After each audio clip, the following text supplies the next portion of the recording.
I actually want to go on because I'm taking up too much of your time here. I want to go on to our song deep dives. First one we'll do is Hahaha. You actually kind of talked a lot about it already, about how you kind of came up with the writing. So I actually don't want to talk about that because we already did, which is sick. But what was the production, why don't you go a little bit more into how what your first demo was like before you sent it to Dave and started working on it with Dave? Nice. So the first demo, the first thing that I recorded for Hahaha was electric guitar, and badly. But we kept all of my original guitars in there. Dave just layered things Yeah. and added on. But the main wonky little riff parts, there's like Yeah. a dare dare dare dare dare dare dare dare dare. That is the original take, and just we turned the wonkiness up. We cranked the wonk. Yeah. And that I think I did actually record slower and then sped it up. I mean, that's part, but that's part of the charm of it. Exactly. Yeah. And that kind of dictated the theme for the rest of the album as well, which is perfectly imperfect. Yes. It's beautifully flawed. I just saw like a random Instagram or TikTok. Someone was talking about like the Sex Pistols and the Ramones. They're like, yeah, those guys just like went in there and did like 2 takes. And like they weren't like amazing musicians, but like that kind of, imperfection is what makes those records really unique and sound cool. Yeah, the imperfection is interesting. It adds a charm to it, in my opinion. Yes. So it was a very charming demo. Yeah. If I charming is a very kind word for you to use for yourself.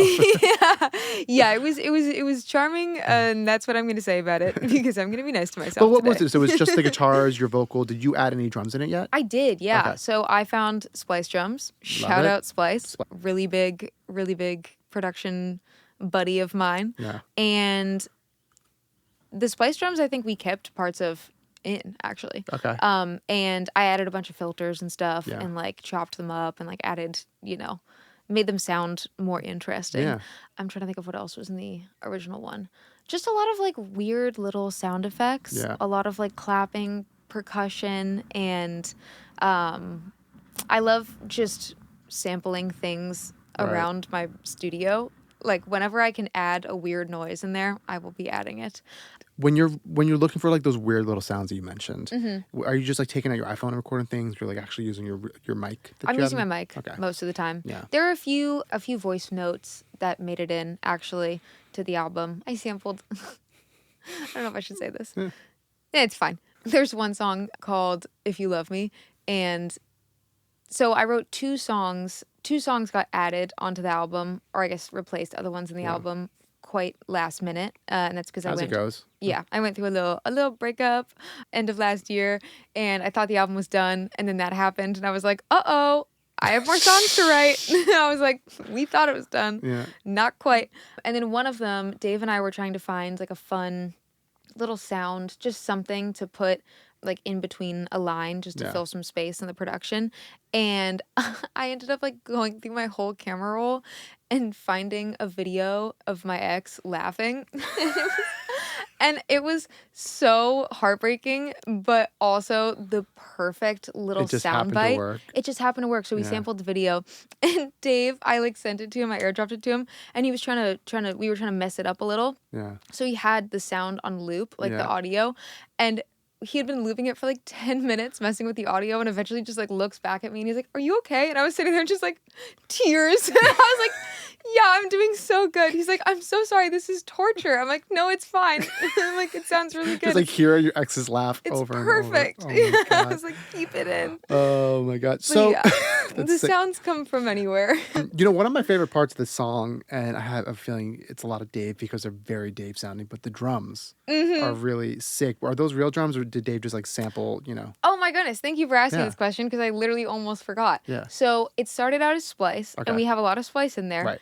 And then Dave added on his drum sounds that he uses and has, and I'm so bad at like finding drum sounds that I like, and he just has so many and is so good at like finding the right ones. And then we got my drummer Jacob Herlick to play on a bunch of the songs. Sick. And then the last little step was layering in his drums. And we also have live strings on a lot of them. That was one of the questions. Which was also Dave bringing in, I do actually want to find her name. Do it. If you don't mind, because she's awesome. Dave brought in an amazing string player named Luna. I believe her last name is Suzu. Luna Suzu. It's not Lovegood. Such a bad joke.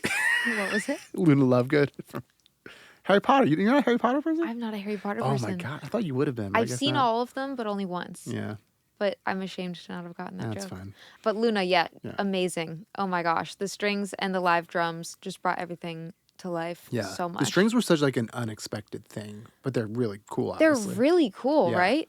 Yeah, when they came in, I was just like, oh, like was not expecting to hear those. Just like because it's such like a rocky kind of song. And, but it works. Where'd that idea come from? Dave actually brought Luna in to record strings on a bunch of things that were unrelated to the album. Sick. And he was like, hey, I was just going to ask her if she could do a few passes of a few songs. Do you have any ideas? And I was like, oh my goodness, strings? Say less. Yes, please. So we did Ha Ha Ha, Growing Down. There's strings on that one. That's the name of the album as well, by the way, Growing Down. And there's a few others with strings. But yeah, that was like the little fairy dust final touch. That was the last thing we added. It was such a cool little thing to like add at the end there. The other thing I wanted to ask was probably for this and the next one that we're going to talk about, Dirty Martini 2. What was the vocal recording like? Did you do that all yourself? Did you do some with Dave? So all of the leads for Ha Ha Ha I recorded in my home studio. What do you record? Like, what's your chain at home? So I record on a U67, which was a gift from my label when I signed in 2020. I remember, yeah. Yes, because they were, it was during the pandemic. Yeah. And all of their new signees, they were like, hey, send us what gear you want and So you can work, give it to you so you can work. And that was like, you know. That's huge. Yeah, I just wanted the microphone. Yeah. So that's my little setup, and I record sitting down because I am a lazy girl and I like to engineer myself. So I'm just sitting there on Ableton, and I don't have the Ableton where you can. I don't have the new one, so I couldn't comp. Oh, you don't have like playlisting in it. I don't know. Yeah, I don't have playlisting. Oh. So and it was actually a blessing in disguise because when I used to record on Logic, I would record 50 takes. Yeah. And then I would comp, and I would spend hours comping my vocal, and then I would have to do doubles, and it would just take so long and be such a headache for myself that not having playlisting was actually the best thing that could have happened. Fun fact, you don't need to do 50 takes, Salem. Thank I don't you. know how to tell you that. Like, now I do 4. Good. Yeah. And maybe even less. I record until I have it, and then I move on. But there's no comping. There's no... Yeah.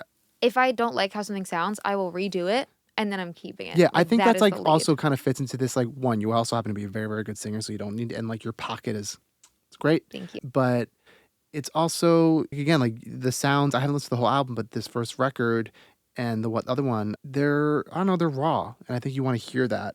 And also just for our listeners too, because I do a lot of vocal production on the side, and like, you don't need to be doing, because like people see like Billie Eilish doing like 100 takes, and she's such an amazing singer. But here's the thing, and there's nothing wrong with using it, but Billie doesn't tune her vocal. And we live in a world where we're always putting autotune on it. That is just the sound of modern pop music. And we're going for like that more of emotion than like perfect singing. And if you're not singing with tune, fine. Do 50 to 100 takes. But if you are going to tune your vocal, like, You don't fucking kill yourself. 100% And just like agree. go for the thing that sounds cool and like a little bit more raw. And Yeah. let autotune do its cool autotune thing. Exactly. Yeah. cool. And you can also melodyne it. Right. Autotune Melodyne. Like exactly Yeah. the same thing. I love melodyning vocals, actually. It is, I realized last weekend, it is the thing that puts me in flow state quickest. If I am sitting in a coffee shop melodyning, I am so locked in. Yeah. You literally, Uh-huh. you literally could not get my attention if you tried. Yeah. I'm like so zoned in. Are you like me? It's like scooching kind of things. like a puzzle. Yes. Yeah. That's exactly what it is. Yeah. It's like a puzzle, and you just got to get it perfect. Yeah. And I feel like I have a really sensitive ear when it comes to pitch for my own voice. Yeah, of course. Yeah. I haven't worked with many other people's vocals. I would actually love to start doing that eventually. It's something I've been wanting to get into is vocal production for You other should artists. be hosting sessions at your house and just do that. What do you? I do want to do Yeah, that there you go, eventually. That's a goal, but I'm scared. You just have to do it. I was scared. We were all scared. You just got to jump You in gotta head start first. doing Yeah. it. Yeah, you're so right. You're so right. I've done it a few times, but like, I would love to do like one production session a month where I'm Yeah. a producer and bring an artist. Right, over. and it's like if you also feel like you Run it. can't finish it, like you have plenty of people you work with that's like, hey, do you True. think you can finish this? And we would all love to work on it. Like I'm sure. Thanks. Yeah, you just gotta jump in. So. That's a good point. Good advice for listeners too. Yeah. Just do do it it. scared. Yeah. I say that all the time, but I should take my own advice. Yeah. Yeah. Yeah. But love meltdowning. Love recording a bunch of stacks as well.